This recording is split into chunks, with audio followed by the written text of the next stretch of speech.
जय शिवराय मित्रांनो खरीप पीक विमा 2025 संपूर्ण राज्यातील शेतकऱ्यांचं या पीक विम्याच्या कॅल्क्युलेशनकडे पीक विम्याच्या वितरणाकडे लक्ष लागलेलं आहे।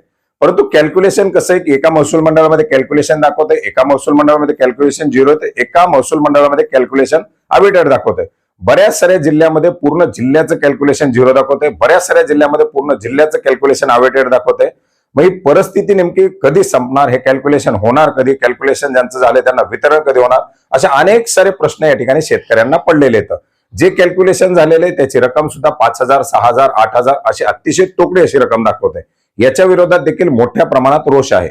आपण पाहिलेले लोकसभेमध्ये खासदारांच्या माध्यमातून याच्या विरोधात आवाज उठवण्यात आला। सध्या सुरू पार पडलेल्या अर्थसंकल्पीय अधिवेशनामध्ये विविध आमदारांच्या माध्यमातून हा विषय मांडण्यात आला। 2-3 दिवसापूर्वीच कृषी मंत्र्यांच्या माध्यमातून याच्या संदर्भातील एक आढावा बैठक घेण्यात आली। पीक विम्याचं लवकरात लवकर वितरण करावं किंवा त्याच्या संदर्भातील जे काही पाठपुरावा असेल तो करावा, अशा स्पष्ट निर्देश देण्यात आले। परंतु जी परिस्थिती आहे ती परिस्थिती तशीच आहे। कॅल्क्युलेशन आणखीन काही ठिकाणी 0 दाखवते, काही ठिकाणी कोणाला 100 रुपये, कोणाला 500 रुपये, कोणाला 700 रुपये, कोणाला 2,000 दाखवते।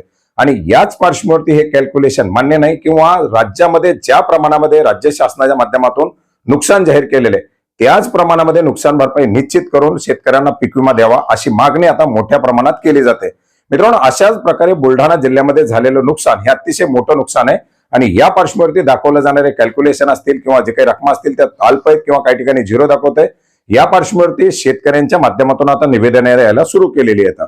याच्यामध्ये प्रकाश विठ्ठलराव भिसे यांच्या माध्यमातून अशाच प्रकारचं एक निवेदन बुलढाणा कृषी अधिकारी कार्यालय यांना देण्यात आलेलं होतं आणि याच्या उत्तरादाखल कृषी विभागाच्या माध्यमातून कृषी अधिकाऱ्यांच्या माध्यमातून काही उत्तरं देण्यात आलेले आहेत। त्यांच्या माध्यमातून मागणी करण्यात आली होती की 60% पर्यंत शासनाच्या माध्यमातून नुकसान निश्चित करून नुकसान भरपाई दिलेली आहे आणि त्याच पार्श्वभूमीवरती कृषी विभागाच्या माध्यमातून हे नुकसान निश्चित करून पीक विमा कंपन्याला पीक विमा वाटप करण्यासाठी सांगावं। मित्रांनो, एकंदरीत आपण जर पाहिलं तर हे जे काही नुकसान किंवा राज्य सरकारची जी काही आकडेवारी, ही आकडेवारी प्रत्येक जिल्ह्याच्या कृषी अधीक्षकाकडून ती आयुक्तालयाला दिली जाते आणि आयुक्तालयाकडून पुढे केंद्र शासनाला दिली जाते। हा NP जे काही पोर्टल आहे, नॅशनल क्रॉप इन्शुरन्स पोर्टल, या पोर्टलवरती ती आकडेवारी फीड केली जाते। पूर्ण राज्याची आकडेवारी, ज्या आकडेवारीबद्दल आपण यापूर्वी सुद्धा एका व्हिडिओच्या माध्यमातून माहिती घेतली, उत्पादकतेची आकडेवारी। त्याचबरोबर आपण जर पाहिलं तर तांत्रिक जी काही तंत्रज्ञान आधारित आकडेवारी, ही आकडेवारी सुद्धा त्या ठिकाणी उत्पादनाची घेतली जाते। आता 50% प्रत्यक्ष उत्पादनाची आकडेवारी आणि 50% या तंत्रज्ञान आधारित आकडेवारी, या दोन्ही आकडेवारीला त्या ठिकाणी समाविष्ट केलं जातं। त्याच्यामधून आलेला अवरेज हा उत्पादकतेची आकडेवारी घेतली जाते आणि ती आकडेवारी पुन्हा गेल्या 5 वर्षातील उत्पादनाच्या आकडेवारी बरोबर जुळवली जाते आणि त्याच्यातून आलेली उत्पादनाची घट ही निश्चित करून शेतकऱ्यांना पीक विम्याचं वितरण केलं जातं। आता आपण यापूर्वी सुद्धा वेळोवेळी सांगितले की गेल्या 5 वर्षामध्ये उत्पादन घटलेले, त्या प्रमाणामध्ये यावर्षीचं उत्पादन घटवण्याचा प्रयत्न केला तर ते अतिशय कमी असू शकतं। त्याच्यामुळे ते तंत्रज्ञानाच्या आधारात येणारी आकडेवारी काय येते कुणाला माहित नाही।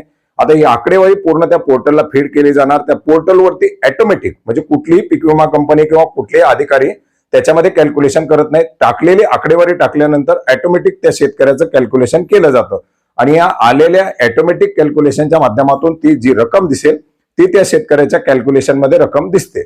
आता ती कॅल्क्युलेशन मध्ये दिसणारी रक्कम ही पुढे जे काही एक अकाउंट, सेंट्रलाइज अकाउंट असतं, या पीक विम्याच्या कंपन्याला दिलेला निधी, त्याचबरोबर राज्य शासनाचा आलेला हप्ता, केंद्राचा आलेला हप्ता हा एका एस्क्रो अकाउंट मध्ये असतो आणि याच अकाउंट मधून पुढे शेतकऱ्यांचं पीक विम्याचं डीबीटीच्या माध्यमातून आधार संलग्न असलेल्या बँक खात्यामध्ये वितरण केलं जातं। ही एकंदरीत प्रक्रिया आहे। परंतु आता आपण 1 महिन्यापूर्वीच पाहिलं की उत्तर प्रदेशच्या मुख्यमंत्र्यांच्या माध्यमातून रिमोट दाबून उत्तर प्रदेशमध्ये शेतकऱ्यांना पीक विम्याचं वितरण केलं। गेल्या वर्षी आपण पाहिलं होतं की कृषी मंत्र्यांच्या माध्यमातून राजस्थानच्या शेतकऱ्यांना पीक विम्याचं वितरण केलं। जर असं वितरण करणं शक्य असेल तर या नुकसानग्रस्त झालेल्या महाराष्ट्रातील शेतकऱ्यांना का प्रतीक्षा करावी लागते, हा एक या ठिकाणी प्रश्न पडलेला आहे। आता जर कृषी विभाग सांगत असेल आम्ही आकडेवारी दिली आहे तर ती आकडेवारी कुठंतरी प्रत्येक महसूल मंडळाने जाहीर करणं गरजेचं आहे की या महसूल मंडळामध्ये उत्पादकतेची आकडेवारी काय आलेली। आता तुम्ही राज्यस्तरीय जिल्हास्तरीय देताय, त्या जिल्ह्यामधून आपण जर पाहिलं तर एका जिल्ह्यामध्ये 10 महसूल मंडळ असे, 10 महसूल मंडळ तशीच, मग महसूल मंडळ निहाय जी आकडेवारी आहे ती कुठेतरी प्रकाशित होणं गरजेचं आहे आणि त्याच जिल्ह्याची तंत्रज्ञान आधारित आलेली आकडेवारी सुद्धा कुठेतरी सामायिक करणं गरजेचं आहे आणि कृषी विभागाच्या माध्यमातून याच्या विरोधात जी काही असेल कारवाई, ती कारवाई करून लवकरात लवकर या पीक विम्याचं वाटप करण्यासाठी प्रयत्न करणं गरजेचं आहे। अन्यथा हे आलेलं बुलढाणा जिल्ह्यातील एक निवेदन हे प्रत्येक जिल्ह्यामधील प्रत्येक तालुक्यामध्ये एक निवेदन येऊ शकतं आणि पुढे जर शेतकऱ्यांचा असाच रोष आला तर सरकारला एका मोठ्या रोषाला सामोरं जाऊ शकतं।